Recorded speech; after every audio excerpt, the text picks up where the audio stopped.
Preface. Once you join as a leader, how do you know if joining a startup is the right career move for you?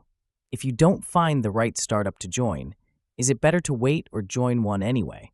Skill up as you scale up, or as I refer to it, SAUS, is about learning as you help build a company so you can eventually reach your goals.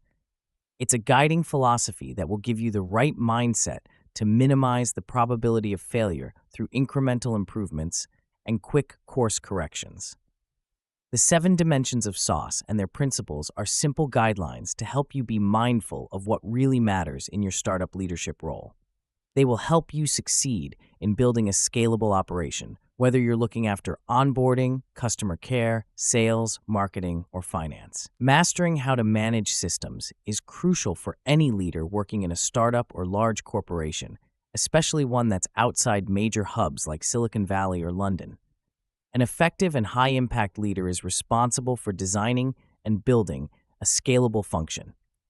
You may have experience in the corporate world, but if you don't know how to build your operation incrementally and work with limited resources, you'll likely fail at your mission. The reason I wrote this book is to help subject matter experts increase their chances of successfully joining growing startups as top leaders and assess whether such an environment is right for them. I connect with this because I failed many projects as a startup leader, a founder, and an investor before I got the hang of the formula and started succeeding. So I understand the pain that many go through when leaving stable jobs for the thrill and financial rewards once things go well of building a company. As domain experts, you could come from the corporate world or failed startups, or maybe you were even the founder of a startup. Whatever your background, the aim of this book is to equip you with enough information to know if joining a startup is the right path for you. And if so, what is the right one to join and what is the optimal route to success? It's my mission to help others succeed in their roles as startup leaders. As we downsize in a post-COVID-19 recession at the time of writing, more startups will be formed, and they'll be responsible for creating new jobs feeding families around the world. I saw colleagues and friends who are industry experts join startups and fail at delivering sustainable value, eventually getting terminated after a few failed projects. I had to fire some colleagues myself, which wasn't a good feeling, but I had to do what I had to do. I also saw many startup founders hire experts who lacked the team spirit and grit to succeed in a startup role. By grit, I mean having the stamina and passion to work collectively as a team, succeeding in the face of unique challenges, keeping an eye on the big picture, and not meddling in office politics. During my journey, I had to take calculated risks, which were borderline gambling, invest in startups, start my own company, and join growing startups.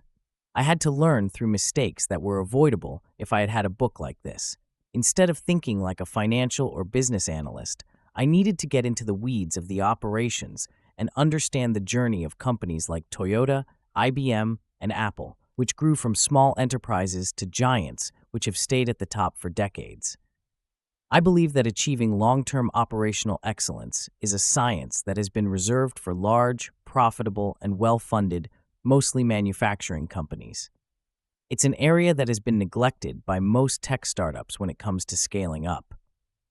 That's why most corporate experts fail to deliver tangible value when they join startups, because they come from an established, mature environment and haven't gone through the pain of building an operation from scratch on limited resources, trying to find an optimal tailored solution. Replicating how they worked in their previous job simply doesn't cut it. Some also fail because they don't know how to get into the weeds and learn with a fresh mindset.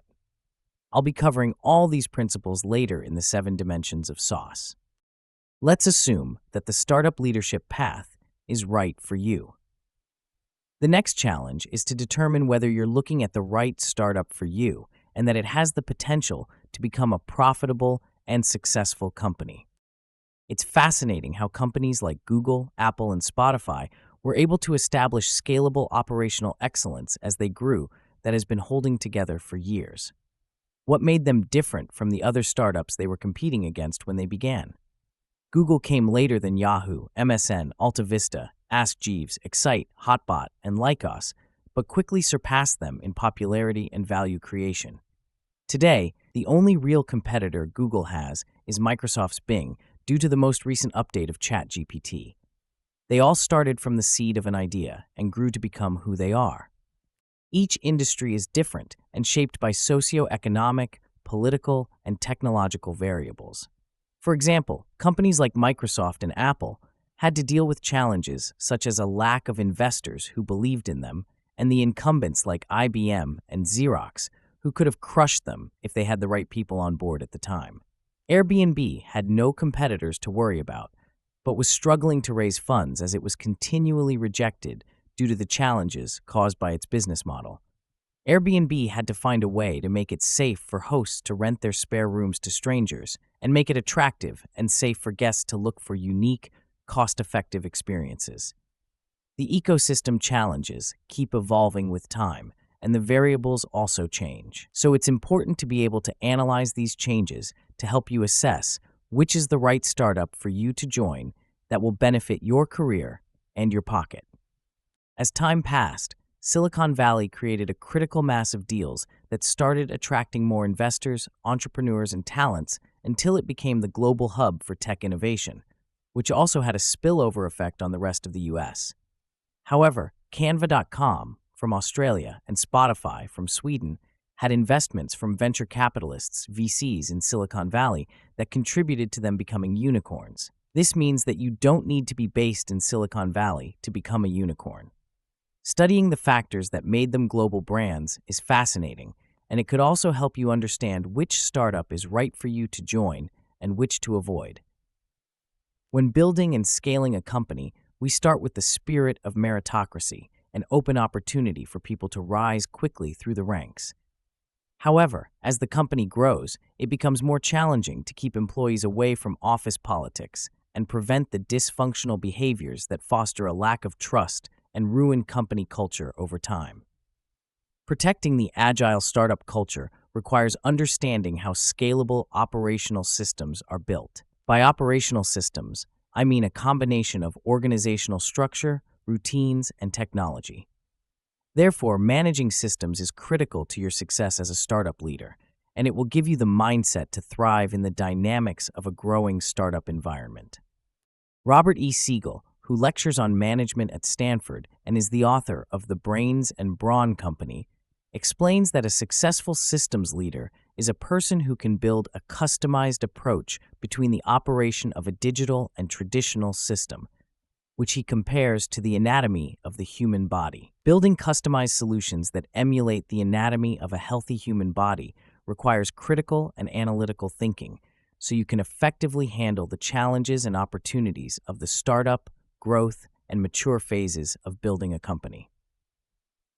As the company gets larger, you need to ask yourself whether you should build your capabilities internally from scratch, acquire a smaller company to build such a capability, or partner with a larger player and build on their strength.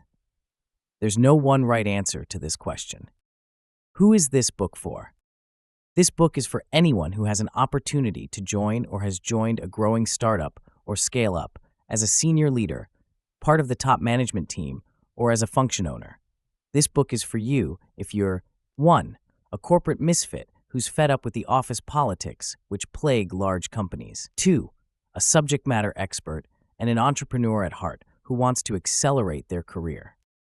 This book has a pragmatic approach toward building a successful career as a startup leader in a world that's recovering from the economic downturn triggered by the COVID-19 pandemic.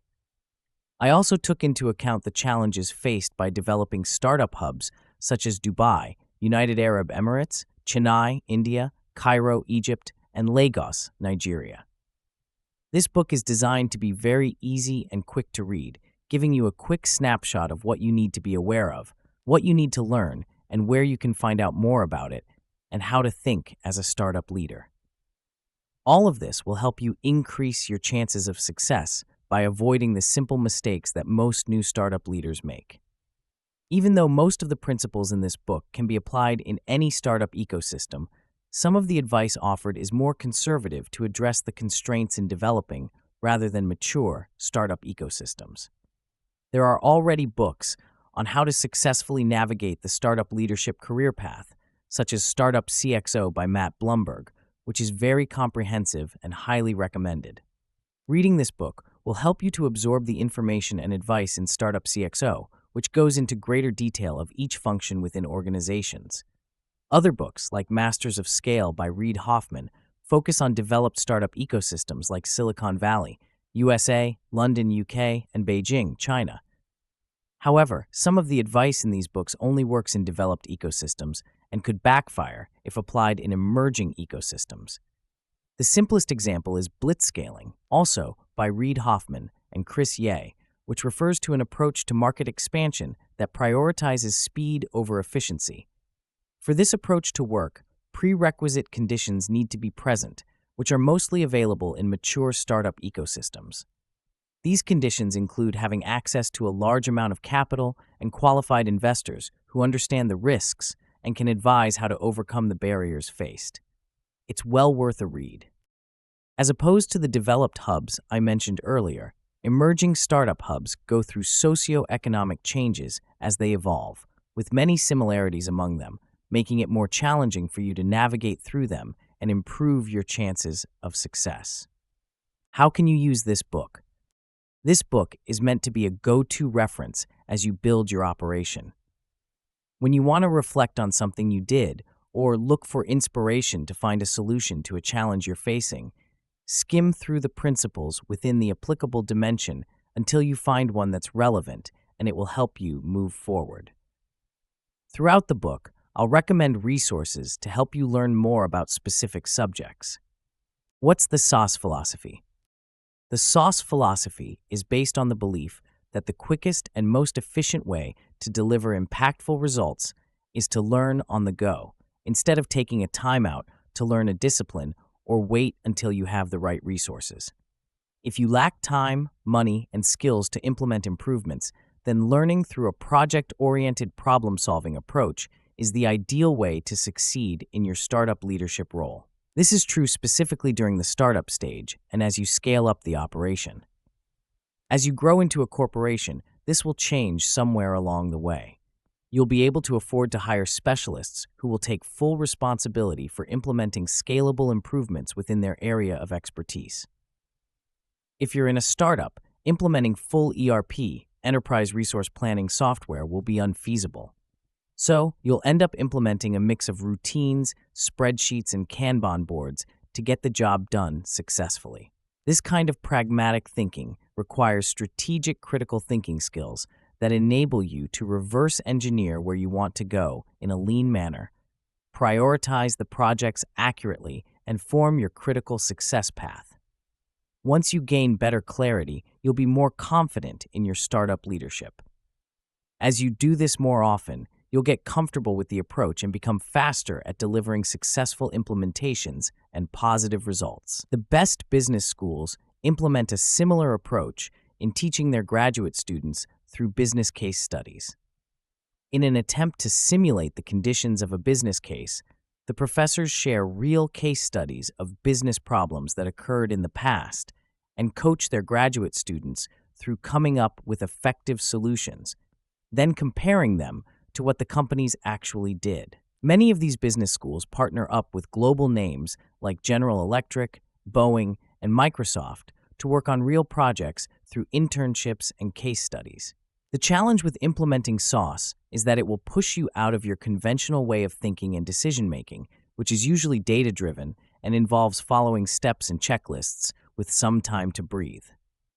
However, in a growing startup environment, you have to make decisions quickly and move fast. And often, you don't have enough data to make a decision. So the best approach is to accept the fact that you'll make mistakes. Just try to make them very small and fixable. You need to take a strategic approach to decision-making, which means factoring in data, probability, and gut feeling. Another challenge is to know when to take on the decision and responsibility alone and when to involve others. The SAUS principles will help raise your awareness on how to overcome these challenges and become more effective at your role. The SAUS philosophy will benefit you by 1. reducing your stress when making tough decisions. 2. Helping you effectively deliver quicker results. 3. Improving your capacity to deal with surprise situations. 4. Paving the path towards scalability through incremental improvements that stand the test of time. Changing your mindset so it becomes result-driven rather than about your ego being bruised when making mistakes. The 7 dimensions of the SAUS philosophy. The SAUS philosophy promotes using critical and analytical thinking to improve the accuracy of your decisions step by step and reach operational excellence as you scale up your growing startup. These incremental enhancements are achieved through implementing minimum viable optimizations, MVOs, to meet the business short to medium-term goals without consuming too many resources. I'll be elaborating more about what MVOs are in Dimension 4, Process Improvement and Optimization. Many of us who join growing startups after many years of working in well-established corporate environments are used to working in medium to large cross-functional project teams, often up to 50 employees or more, on enhancement projects that often have long timelines. These are sometimes broken up into smaller teams, including cross-functional employees from different departments, external consultants, and employees from a corporate partner or equipment software vendors.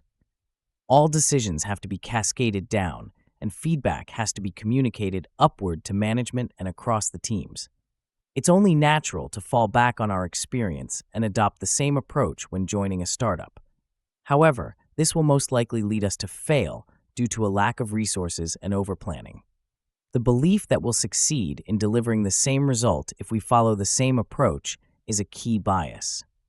From my personal experience, I was involved in an 18-month project implementing an enterprise resource planning (ERP) system for a medium-sized multinational enterprise that involved more than 50 cross-functional team members. The budget was more than $500,000. It ended up failing due to a lack of collaboration and accountability, and later, funding. So I learned a lot from it, which enabled me to avoid the same mistakes that were made in that project. Many years later, I had to lead the implementation of a customer support ticketing system within a startup environment with a project team of 5 people and a budget of only $1,000. I had to look at it with a fresh mindset, following what I call the MVO approach, which helped me focus on the critical path to success and leave every other requirement for later. Yes, it worked. Within 1 year, we went from having daily complaints to being one of the top-rated payment companies in the MENA region. When solving problems at a startup, you don't have the time, money, or staff to pause things, learn, or hire consultants to solve the problem for you. You have to learn by adopting a problem-solving mindset where you outline the goal, how you can achieve the goal, and what the deliverables are. You must be intentional as you build the components of your company with the bigger picture in mind. Like laying the foundations of a house, you need to develop the blueprint design, then gradually build each room and floor as needed while giving yourself the flexibility to adjust your blueprint as you pivot and discover new constraints. Aiming at perfection or avoiding failure is unrealistic and counterproductive because it leads to overplanning, overanalyzing, and expensive delays, which could result in losing your job and possibly bankrupting the startup. The SAUS principles are built to help you become a better and more confident decision maker and learn what you need to succeed. What is a scale-up? A scale-up is a growing startup that has achieved significant success in the startup phase and is ready for the next level. They have created a name for themselves in a city or a country with 1 or 2 products and are experiencing rapid growth and expansion. With a proven business model, a steady revenue stream, and a growing customer base, tech startups must expand their market share beyond their state or country. So if the startup was formed in Delhi and they achieved success in Delhi, they need to start expanding into the rest of India and beyond, which requires cash injection from investors instead of focusing on profitability. Scale-ups require capital injection for every country they expand into or for any product they launch, although they differ in profitability when they achieve a level of maturity. So, they mostly continue to face funding limitations and operational efficiency challenges as they strive to sustain their growth trajectory. The company's growth stage is one of the key factors that will impact your decision on whether to join, stay, or leave. The term startup has been used for decades, but the term scale-up has recently surfaced to describe growing startups that are focused on expanding market shares to dominate regions or continents. It has become a popular term in publications in recent years, although most investors don't typically use it to represent a stage of maturity. Instead, they look at the evolution of a startup by funding stages such as pre-seed, seed, startup, Series A, Series B, and Series C. Most investors aim for a rewarding exit that will enable them to sell their shares for a return in multiples of the amount they invested at the beginning, as opposed to low-risk investments, which typically return up to 7% annually in the best economic conditions. For more information, refer to Figure 1 in the Resources PDF document. Startups are a catalyst for economic growth both globally and locally. The value that startups create is nearly on par with the GDP of a G7 economy, and the amount of startup funding in 2021 surpassed $600 billion, shattering funding records. The number of unicorns is well past the 1,000 mark and growing exponentially. Jeremy Jurgens, Managing Director, World Economic Forum. Many experts and economists consider startups to be critical drivers of economic growth and innovation, as they create jobs, enhance the quality of services offered to citizens, and contribute to the overall vitality of the business ecosystem. The importance of scalability. Regardless of your industry, marketplace, or mission, the stages a company goes through to become an established corporation are all the same. A corporation or enterprise is a profit-making company that is either listed on a public stock exchange or a privately owned shareholding company. Before a company becomes a listed corporation, it must earn its stripes to be defined as a corporation. It must have expanded in its target region with an evolving mix of products and a clear competitive position in the market. It needs to have high margins and steady growth toward profitability, if not already profitable. By the end of the scale-up phase, your company's stock should be so attractive that once the company goes public through an initial public offering, IPO, investors will flock to buy your shares, and the set price of the share will keep rising. That is the ideal scenario. To get there, a company has to build a scalable operation that has business continuity, efficiency, and excellence embedded within its DNA. The following 4 components are some of the building blocks of a scalable operation. 1. Transparent processes. Transparent processes that every employee in every department quickly understands. That means if someone gets hit by a bus or wins the lottery and leaves, someone else can continue following the same process with minimal service delivery disruption. 2. Clear organizational structure. Clear organizational structure with each function's role within each service's value creation flow outlined. This includes establishing strategic tools and methods such as key performance indicators, KPIs, objectives and key results, OKRs, and responsible, accountable, consulted, and informed, also called RACI matrices, for projects. The OKRs of the company and all its functions should align with those of the CEO.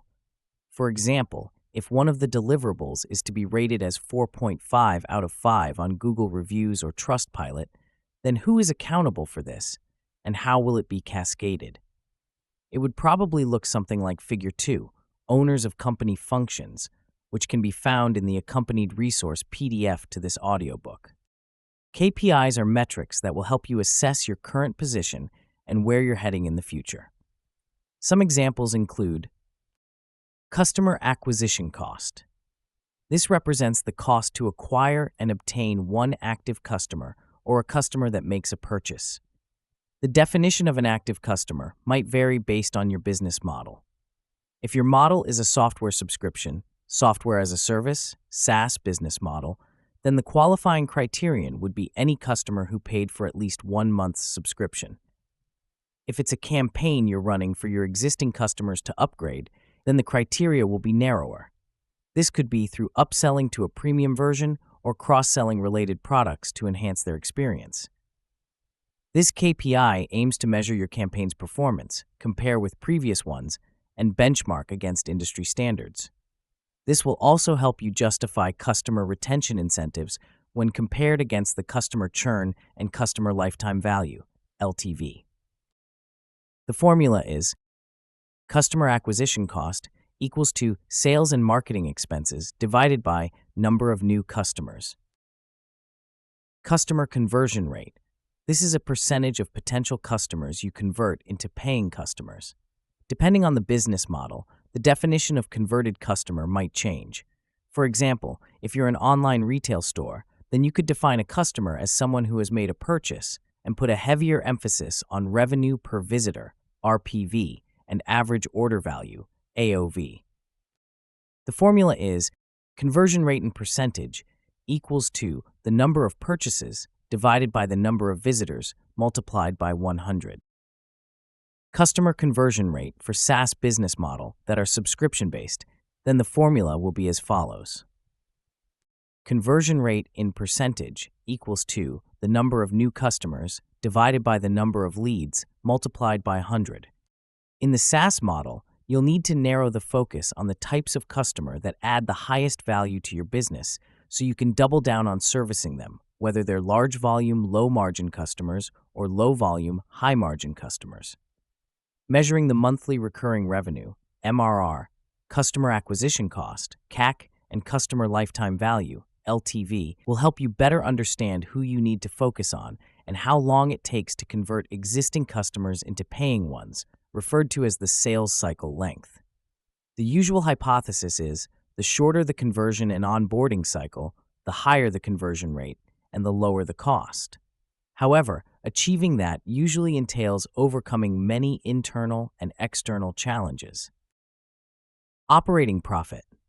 This is an excellent KPI to measure the health of the business and how far your startup is from profitability. It usually takes a startup 3 to 4 years to turn an operating profit. If it's a tech startup, then it might take even longer, as the need to gain regional or global market share trumps the need to achieve immediate profitability. If developing the technology is too expensive to serve just one country or a small population, then gaining a larger market share is crucial. Also, introducing services and features that offer more value to the customers and better margins for your startup will help you get closer to achieving a positive operating profit. This is a moving target. You always have to keep an eye on it as you respond to market and business model changes. The formula is operating profit equals to gross profit minus operating expenses minus depreciation minus amortization. You can find more examples of KPIs in the resources PDF document. The RACI matrix, or chart, whether it's written as a table or not, details the function head responsible for a specific area, who will be accountable for the result of each task, whose expertise or feedback is needed, and who will be impacted and needs to be informed. This way, you ensure clarity of communication and coordination with all stakeholders, which is necessary for the success and stickiness of any project. The following is an example of a RACI matrix for a campaign to launch a new product. You can refer to Figure 3, RACI matrix for launch of a new product campaign, available in the accompanying resource PDF for this audiobook. 3. Funding runway. Startups focus on increasing their cash runway by reducing their burn rate so the money lasts longer. One way to do this is by compensating employees, including leaders, with employee stock ownership plans, ESOPs. So, it's important to know the rules of the shares and the major rounds of fundraising to determine the likely success of the company continuing to raise bridge funding. This is important because your shares will be worth nothing if the company shuts down. All you'll have are some bruises from the experience and a salient lesson to take into your next similar or higher role at a startup or in the corporate world. The ESOPs help founders attract and retain the best talent out there while saving on the salaries and benefits that the corporate world offers. They also give employees a vested interest in the success of the company, ensuring they direct their entrepreneurial spirit and blood, sweat, and tears toward making it work, thereby increasing the value of their shares. Let's assume that you're working as a marketing manager for an established hotel chain and earn $5,000 a month with additional benefits, such as an annual bonus of up to a third of your salary, a phone and car allowance, excellent health and life insurance, and an education allowance for your kids. A holiday marketplace startup approaches you to join them as CXO of marketing. They have been operating for 2 to 3 years and have raised around $10 million in funding. They're working on raising more in the next round to scale up the operation, and the CEO expects you to build a mature operation that supports the company's expansion plan. However, most likely the company won't be able to offer you the same as your current package. Instead, they'll offer less or the same salary, but compensate you with shares that will be vested over 4 years. You only start to receive your shares upon completing your first year, after which you earn the rest on a pro rata basis. This is referred to as 4-year vesting with a 1-year cliff. 4. A strong leadership team. A strong leadership team that work harmoniously and act as partners, not just employees. When a startup starts growing from the seed stage, the team are generally less experienced and learn as they go. Here, the leaders are more generalists than specialists. As the startup grows, so does the need for specialists. This means that responsibilities will be taken away from the earlier leaders or function owners. This can cause resentment, especially if the previous leaders have to report to the new specialist. Let's illustrate this with an example. Sanjeev is the CXO responsible for sales and business development. Ankita then joins as the CXO responsible for business development. Sanjeev is a bit peeved as he feels this undermines his position. He also worries that Ankita has been hired because he's been underperforming. So Sanjeev might sabotage the handover and lobby against Ankita, who will have to work extra hard to make sure she gains some allies and delivers results quickly. Otherwise, she could lose her job. Sanjeev is using the same Machiavellian politics commonplace in his previous roles in the corporate world to scupper Ankita's work, putting the company's progress at risk because he's lost perspective of what really matters. Imagine if you are Ankita. People like Sanjeev hate employees having the power to make decisions themselves. They jealously guard their knowledge in the belief it will make them indispensable and prove their value and influence to everyone, even if it causes a bottleneck in the flow of information across the company. This is an important aspect to look for when assessing a company before making a commitment or taking a serious step. You need to look for signs of dysfunction when you go through the interviewing process and meet other CXOs and function heads. The list could go on, but I'll focus on these 4 critical components for now. Finally, before becoming a startup, much less a scale-up, you need to have a product or a service that has been proven under test conditions. For example, proving demand via a sample group of your target customers showing willingness to pay through existing sales or a signed letter of intent, LOI. This is known as the seed stage. If you only have an idea but not a product, the stage will be called pre-seed. The meanings may vary among the stages I mentioned above, but the concept on an abstract level is the same. It's important that your company is prepared for the scale-up phase, where more funding pours in so you can continue expanding and capturing market share as fast as possible. In this stage, cash burns quickly, and if you get into it before you've considered the scalability of your company, it could backfire. You can easily burn your company's brand and lose the trust of your investors by wasting their time and money. If that happens, you will likely spiral into bankruptcy. There are always exceptions to this scenario, typically in Silicon Valley, but the environment is less tolerant in regions like the Middle East, Africa, and Central Asia. Your company could be sucked into a hostile takeover by a corporation where it's sold to the highest bidder against the will of the founders. The risks of dreaming about unicorns. Rarely have I met a founder who does not dream of their company becoming a unicorn and tries to convince everyone around them that it's going to happen. This is especially true with first-time and younger entrepreneurs. I always ask myself, how come they're so sure? Why are they trying so hard to convince themselves and everyone around them? Is it a sign of being delusional? Does this mean that they'll do anything to achieve that, regardless of morals or ethics. If I join them, will I have to deal with the conflicting egos of several founders who see each other as equals because they haven't appointed one as CEO? These are just some of the many questions that I needed to consider before deciding to join a specific startup and lock myself into a company for at least the next 5 years. As you get older and more experienced, you probably have more personal responsibilities and financial commitments. Therefore, the stakes are higher if you lose your job or the startup goes bankrupt. The last thing you want to do is waste your time and energy on a startup that you think will flop or inflict unnecessary pain due to its dysfunctional culture. You could lose money, damage your reputation, waste your time, and potentially suffer burnout. All you can do to mitigate these risks is understand the factors that enable you to take a calculated guess before you join. But there are no guarantees. Sometimes you just have to take a leap of faith and put all your effort and energy into making it work. Your reward for that risk will be an employee stock ownership plan, ESOP.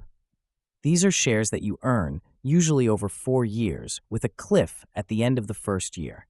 For example, 25% of your shares are given to you once you finish 1 year, and then the rest you'll earn on a monthly basis. This condition protects the other shareholders from having employees with ESOPs who don't contribute to the business. You can consider the first-year cliff as a probation period for the shares. The earlier you join the startup, the higher the risk, so the more shares you earn. To learn more about this subject, I recommend you read the book Venture Deals by Brad Feld and Jason Mendelsohn. Visit the resources website of this book for a link to their cohort-based course. There are lots of excellent books, podcasts, and articles on scale-ups. You can find recommendations by visiting my resources website. However, you have to keep in mind that many of these stories are of unicorns based in developed startup ecosystems. Most of these authors overlook the conditions in the startup ecosystems of developing economies. According to a LinkedIn post by Stanford professor Ilya Strebelev, only 27% of 2,321 unicorn founders graduated from universities outside the U.S. When you look at the graph in the resources PDF, Figure 4, U.S.-backed unicorn founders by university they graduated from, you see that those universities are limited to 6 countries only.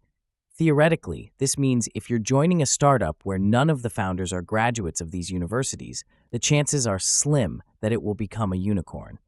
However, I expect this will change, and there will be more universities producing unicorn leaders in the US and globally in the future.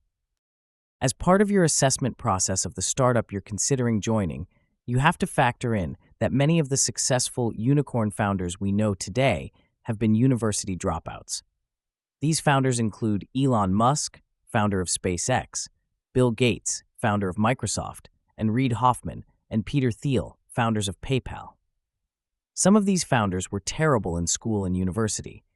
So if the founders of the startup you're joining or working for already are not graduates of major universities or are dropouts, then it doesn't mean that they won't be unicorn material, because there are other factors you need to consider, such as market demand for your service or product, competition in the market, competitive position in the market, or the founder's superpowers and their access to special resources. By superpowers, I refer to their special skills, such as fundraising and their skill in hiring great leaders. Many founders will keep telling you that their companies will become unicorns, and it may be a justifiable ambition, but you have to take it with a pinch of salt.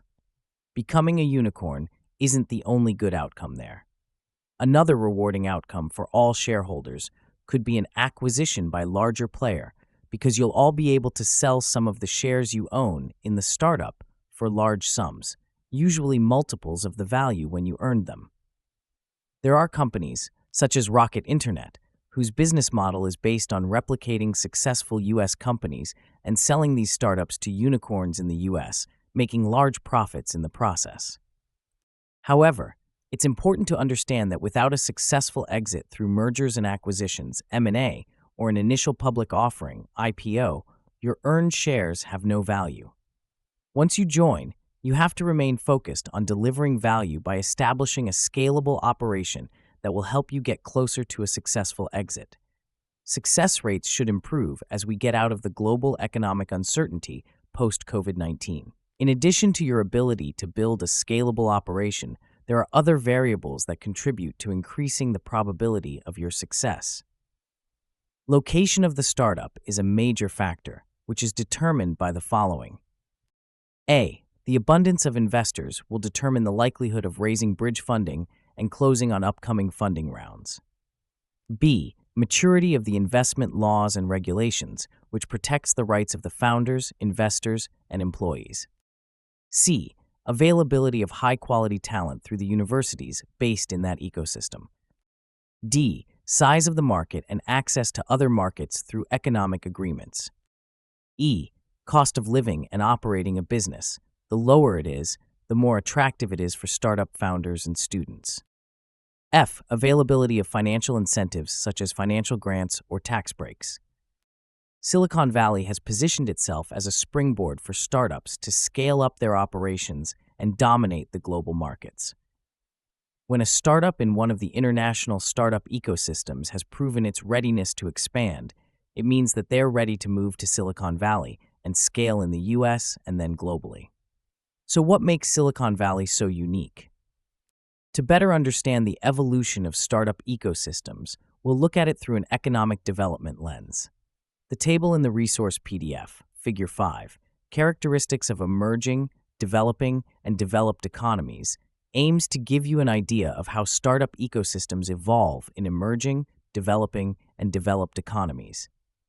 This will help you assess the potential for success and growth of the startup you're looking to join as a leader.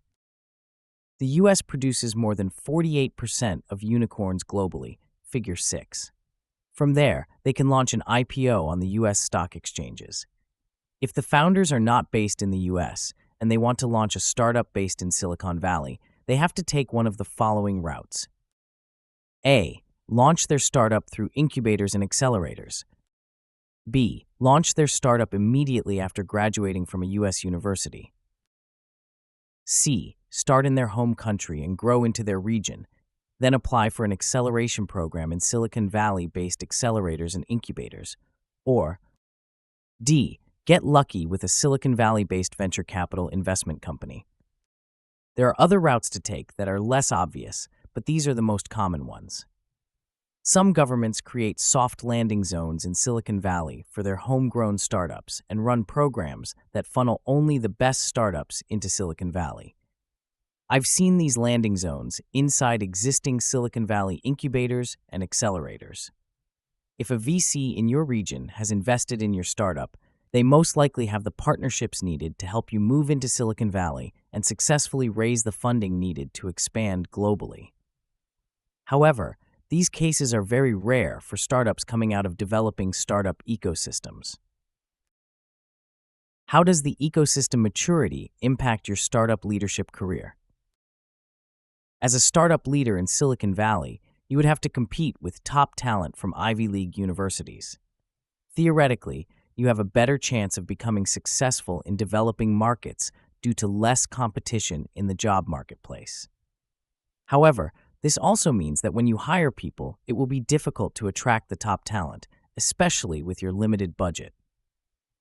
You will keep facing points where you need to slow your cash burn rate due to delays in funding, presenting challenges in retaining or attracting the best people, recruitment freezes, product launch delays, expansion delays, and much more. You will have to think strategically and be mentally and tactically prepared while minimizing any damage a failed experiment or innovative project could cause. In many emerging markets, unlike Silicon Valley, bankruptcy law is not as lenient towards startup failures, meaning founders and investors could be liable for the losses. A lack of cash caused by customers not paying invoices on time, for example, could suck the company into a black hole. Bills keep piling up, employees do not get paid their salaries on time, let alone receiving bonuses or raises, and founders take personal loans to keep the company afloat. There is often a collective cognitive bias by founders and their employees similar to Stockholm Syndrome, believing claims like, "we're almost there." This takes place when employees keep empathizing with the founder's false claims at the expense of their own future and beliefs they have. It is a bad situation to be in. In Silicon Valley, investors and founders are not personally liable for their company's debts when facing bankruptcy. However, they may lose their investment in the company if it goes bankrupt. This freedom from long-term and personal liabilities allows them to fail early and not pull themselves, the investors, and the employees into a delusional web of lies. In exchange for this freedom, the regulations in Silicon Valley require companies to declare bankruptcy if they reach a point where they cannot pay their debts, including the salaries of employees, rather than delaying them, which is common in many emerging ecosystems. Finally, you need to be aware of the difference in ESOPs. In Silicon Valley, the mechanism is transparent and well recognized by employers, regulators, employees, and the rest of the ecosystem. However, in most emerging markets, it is not. The founders make promises, but they shy away from them. Many of them go back on their word and delay the process. Most regulators have these issues on their radars and aim to implement regulations to overcome such challenges, but many are slow to do so. Most governments in emerging regions are becoming more aware of the need to build a startup ecosystem to close a gap with developed startup ecosystems and differentiate themselves from the rest of the world. To create ecosystems, many regulatory changes and promotion of investment is needed. This will build investors' trust, attract regional talents as founders and employees, and create a sandbox environment for startups to test their products and scale into the local market. It also means ESOPs are recognized by local regulators, even if the employer issued them in a tax haven such as the Cayman Islands or Singapore. Navigating through the hard times. While I have been writing this book, the global economy has been impacted heavily by the rising global debt ceiling due to COVID-19. It became more expensive for emerging economies to get loans due to the high risk of non-repayment. Countries had to invest in vaccines, provide unemployment benefits to their citizens, and recover from trade disruptions they faced during the peak of the spread of the virus. The U.S. government started increasing the interest rate to control inflation, which has a global cascading effect. The oil and gas supply shortages are another contributor, causing power cuts in many countries. The ripple effect of these events on local economies meant everyone was impacted. There are additional intermediate pressures, such as a rise in the cost of living, a drop in purchasing power, and drop in the average household income. As a result, the market for many products keeps shrinking, which means fewer people are needed to manufacture and sell products or support customers. In addition, the dramatic rise in the use of artificial intelligence, AI, and robotic process automation, RPA, to replace mundane basic jobs is contributing further to loss of employment and the resulting social unrest. Such ebbs and flows are a normal part of the economic cycle. The good news is that some people who lose their jobs will start companies, creating new jobs and bringing purchasing power back to the economy. Only time will tell if we will return to the prosperity we had before COVID-19 struck. In late 2022, some experts predicted that a new wave of startups would be created, and VCs would start focusing on early-stage startups. I am not a finance expert, but this makes sense because investors can pick and choose from so many new ideas and startups. To take advantage of this emerging trend, you need to know which startup to join, how to succeed at your role, and how to work with the founders and your colleagues to hit the necessary milestones when scaling the company. Why are the SAUS principles different from everything else out there? The SAUS principles are unique for the following reasons. They focus on startup leaders who are employees, not co-founders. Most other startup books are written for founders and entrepreneurs. They are designed for busy people, simple and short. They reference the best resources to learn more about a specific principle. They are aimed at corporate misfits and dropouts who want to do more with their careers. They are a more pragmatic approach than most startup career advice books. I built the SAUS principles to help you succeed in your new startup leadership role during these challenging times. These principles were forged from the pain of my own experiences of trying different solutions to a myriad of challenges, and the lessons I learned from the collective wisdom of mentors, colleagues, peers, and authors. To keep things short, I didn't include case studies or go into too much depth. However, I will share these stories in my newsletters, webinars, videos, and in future books as part of the SAUS series. It is my mission to give you the knowledge you need to succeed in your new role while remaining motivated. No one wants to follow an indecisive leader, so it's the beginning of the end if you start doubting yourself just because you made a couple of mistakes. Think of this book as the compass which guides you on the startup leadership career path. The SAUS principles will keep you on track so you avoid the common pitfalls that most executives fall into, whether you are from a corporate background or have been promoted internally through the ranks. This advice will help you recalibrate your thinking to be that of a business partner rather than employee. In the corporate world, we tend to submit to authority and respect boundaries, most of the time at the expense of the collective success of the organization. Finally, the SAUS principles apply to various degrees to leadership roles in any department of the startup, whether it's finance, operations, or compliance. Each principle is part of a bigger concept that will help you think more deeply and strategically, all while remaining mindful of the critical factors which will help your organization successfully achieve its business objectives and help you become a great leader. It is important to think as a partner, not an employee. The default thinking of experts who spend their career in a multinational corporation is they are an employee, not a partner. Some might argue that to think otherwise when you don't own shares in the company is delusional, but this approach can blind us to essential factors for a successful startup. It is counter to the way that CEOs and board members assess our performance in a startup environment. Also, you are probably reporting to the CEO or the COO and have to respond whenever you are called upon for a special project or to support an initiative. You also have to work closely with your peers and understand how their functions fit in the overall structure, especially from a value creation and delivery perspective. For example, a chief financial officer, CFO, who thinks as a partner will focus on value creation, growth, and efficiency instead of building influence through being a controlling gatekeeper of the cash. There are other examples that I will be showcasing in the SAUS series videos, articles, and books. Many founders make the mistake of hiring a whole team of generalists who are like the founders in skills and tendencies. Later, we discover that we need a mix of generalists and specialists to ensure the company grows and scales successfully.